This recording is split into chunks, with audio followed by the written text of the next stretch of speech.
Assalamualaikum warahmatullahi wabarakatuh. Alhamdulillah kita berjumpa kembali dalam perbincangan taklim yang bermanfaat berupa makdubah atau santapan batiniah atau rohaniah yang kaitannya juga dengan pikiran, juga ilmu, juga dari yang sederhana sampai yang mungkin rumit. Insya Allah maksud saya ya bisa dimengerti atau membantu pengertian sekedarnya, atau mengingatkan paling tidak tazkirah. Mudah-mudahan juga tausiah atau juga memberikan wawasan lebih luas perihal fikih atau pemahaman syariat Islam kita ini, kaitannya dengan muamalat, dengan pergaulan kehidupan yang seluas-luasnya.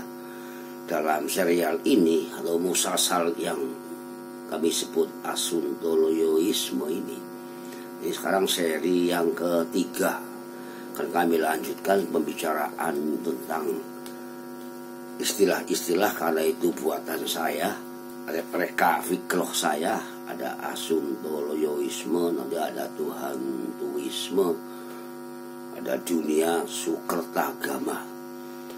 Sekarang pada 1 Sya'ban 1441, akhir Maret 2020, kita Indonesia dalam keadaan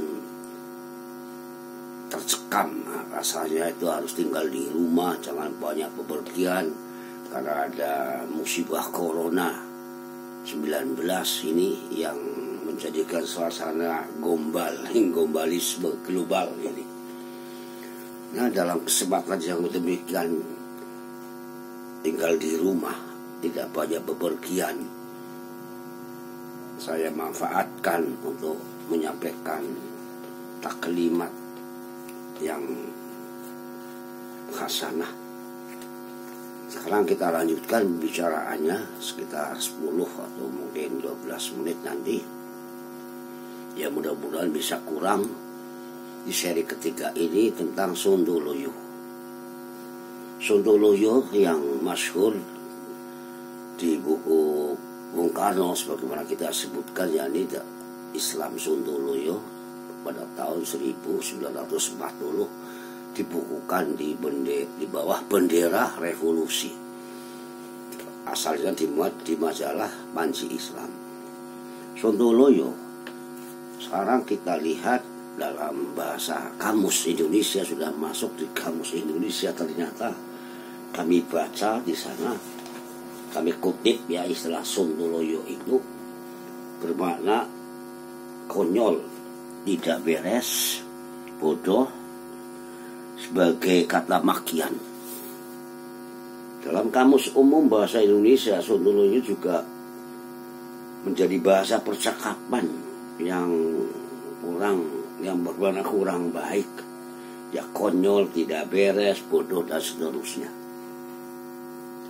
Kata konyol bermakna tidak sopan, kurang ajar, agak gila, ugal-ugalan, kurang akal, tidak berguna atau sia-sia. Itu Sontoloyo muatan makna kayak begitu rupa.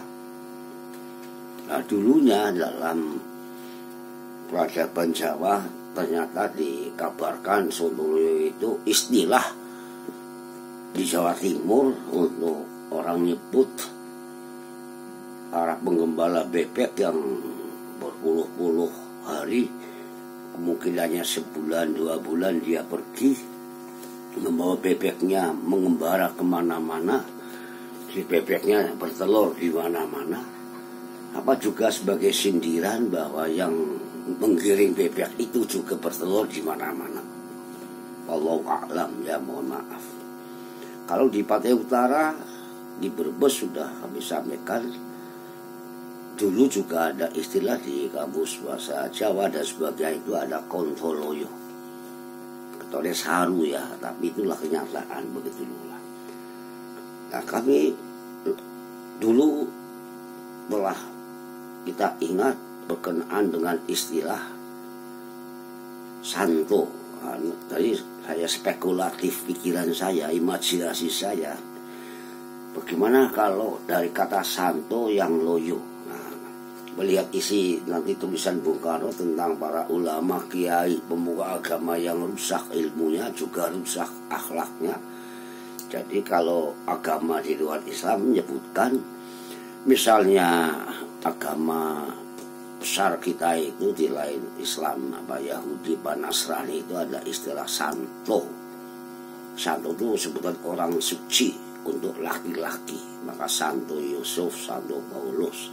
Kalau wanita, Santa Maria, itu orang suci katanya. Rahib katanya.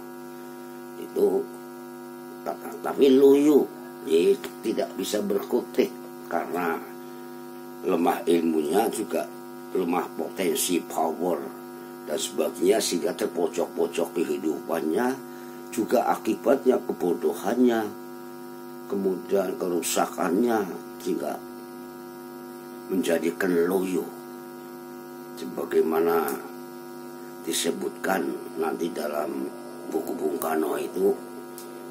Pada saat itulah umat Islam keadaan lumpuh menghadapi teknologi, sains modern, manajemen para penjajah itu dilumpuhkan dari semua seginya. Itu. Nah, sekarang kita teruskan sedikit yang namanya santo-santo tadi itu. Jadi dalam hal pemahaman, kemungkinannya istilah fikih itu terbatas, waktu itu sudah terbatas tentang hukum-hukum syariat sehari-hari, amalan sehari-hari, al-amaliyah al-yaumiyah, tapi kurang wawasan teknologi sains modern, sehingga dikucilkan nampaknya, atau terkucil zaman politik Belanda waktu itu, seluruh Groningen van der Plas, sehingga terkhayalkan umat Islam itu kalau sudah amalan di masjid ya sudah senang, sudah aman, boleh puasa, boleh rajaban, boleh mauludan, kepungan, kenduren dan sebagainya. Nanti kalau bulan itu bulan maulud, pesta-pesta begitu lupa. Nanti kalau rajaban juga buat tumpeng. Nanti kalau Idul Fitri misalnya merconan, nah berbagai macam hal pemborosan yang luar biasa. Udah nampaknya senang kepada penjajah membolehkan. Nanti haji ya berangkat. Malah pernah dari Cilacap katanya pernah ada pemberangkatan haji dari Kabupaten Cilacap. Ini pelabuhan Cilacap malah pernah untuk pelabuhan haji. Ini hal-hal yang ritual istilah sekarang ubudiyah. Mungkin nanti dalam memahami Machiavellisme, yakni bagaimana politik yang pakai tikus, model tikus itu nanti. Begitulah bagaimana memisahkan antara moral dan etika dan politik itu. Nanti mungkin sekularisme menjadikan Farkuddin Wadaulah terpisahnya din, agama dan negara. Nah itu secara formal mungkin tidak, tapi secara praktek zaman Belanda ya dinabobokanlah umat itu, kisahkan dongeng-dongeng yang aneh-aneh tentang ini tentang itu, kemudian pahalanya sekian kalau beramal gitu. Nah, doa-doa panjang dan sebagainya terus. Tapi fikrah, pemikiran, pengembangan ini yang itulah kita sebut oleh Bung Karno Islam Sontoloyo. Jadi umatnya lah yang dimaksudkan itu. Ini pertama tentang masalah Sontoloyoisme ini. Untuk ini saya cukupkan dulu ya tentang Sontoloyo ini. Mudah-mudahan nanti serial berikutnya tentang ekor kata terusan kata dari Asontoloyoisme itu fitnah, Tuhantuisme, dunia, sukerta agama. Insya Allah ini cukup 10 menit kami sampaikan. Mudah-mudahan bermanfaat dan Anda pada kesempatan ini dengan santai bisa mengikuti taklim kami. Barakallah. Sampai jumpa. Assalamualaikum warahmatullahi wabarakatuh.